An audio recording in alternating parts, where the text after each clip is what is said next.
Welcome back, everyone, to another episode of my show. Today, we are going to do another feature on the absorbing auto group. Yes, it's an ongoing battle with the larger guys absorbing all the smaller players. But of course, I think the smaller players find that it's no longer challenging to stay in the market, and they're just throwing in the towel right now.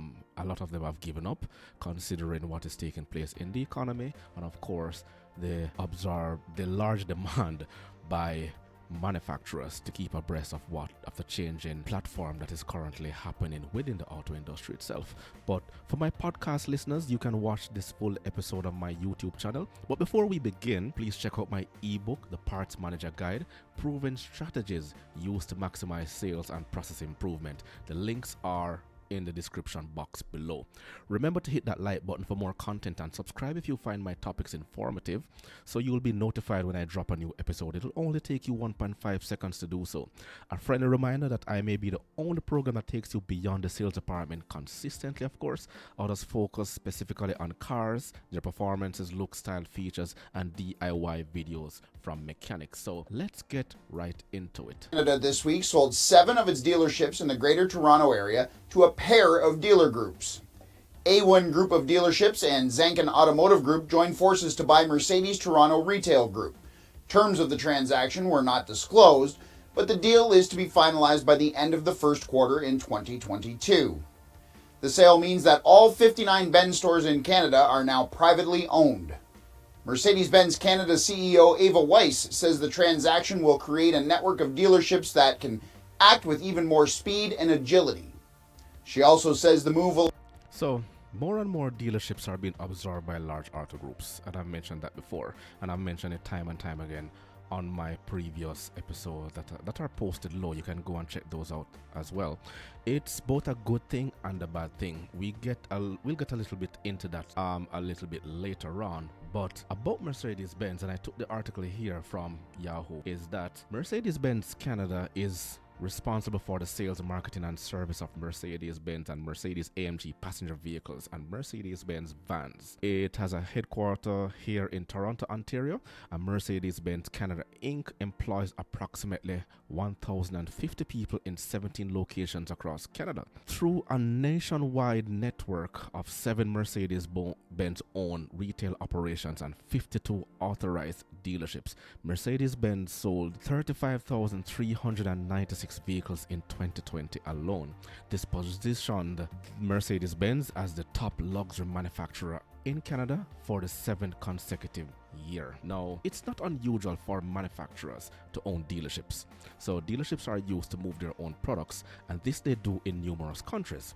However, as time goes by, the business models will change, and manufacturers now want to concentrate on the core business of building cars. Similarly, some dealerships would own rent-a-car companies, and that will absorb and move the excess inventory that they have, in addition to creating a certified used car market for individuals in a certain income bracket.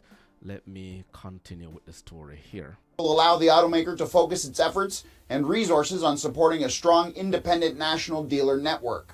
Weiss says Mercedes will focus on facets such as marketing while leaving the work on the ground to its dealer network. The pair of groups that bought the 7 stores will form a new company to run the dealerships. A1 and Zanken are no strangers to the luxury brand.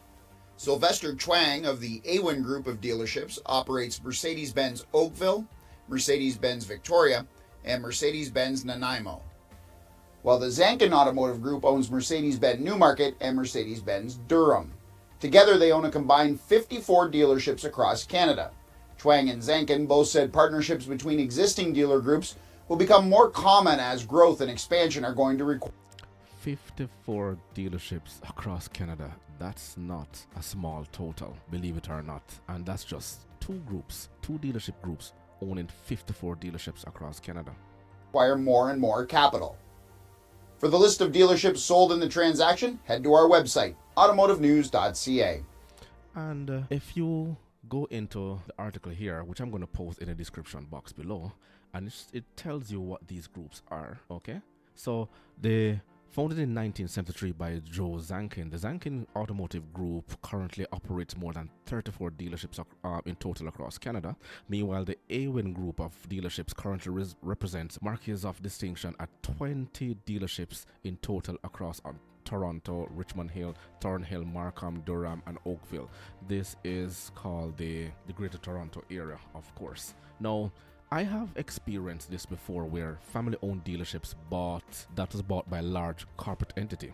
It was good at the beginning, but as the leadership changed hands, so did the management style. It came with different personalities, of course. Some are communicative and teamwork oriented, while others are autocratic and authoritarian. One of the first things that will be done is a desk audit. The positions will be consolidated and all of the function will be absorbed, especially with new technology. Depending on the DMS they use, they will look and to do a surface study or environmental scan to see whether or not some of the processes there it will be working for them. So if you work at any dealership right now, please don't get too comfortable. The only persons who really know which direction the dealership is actually going are the owners themselves, which is the dealer principal, general manager, and maybe, just maybe, the chief accountant, because they are privy to all the numbers. So what do you think? You can drop your discussions below. Remember to grab a copy of my book, The Parts Manager Guide. The links are below. Smash that like button on your way out. Until next time.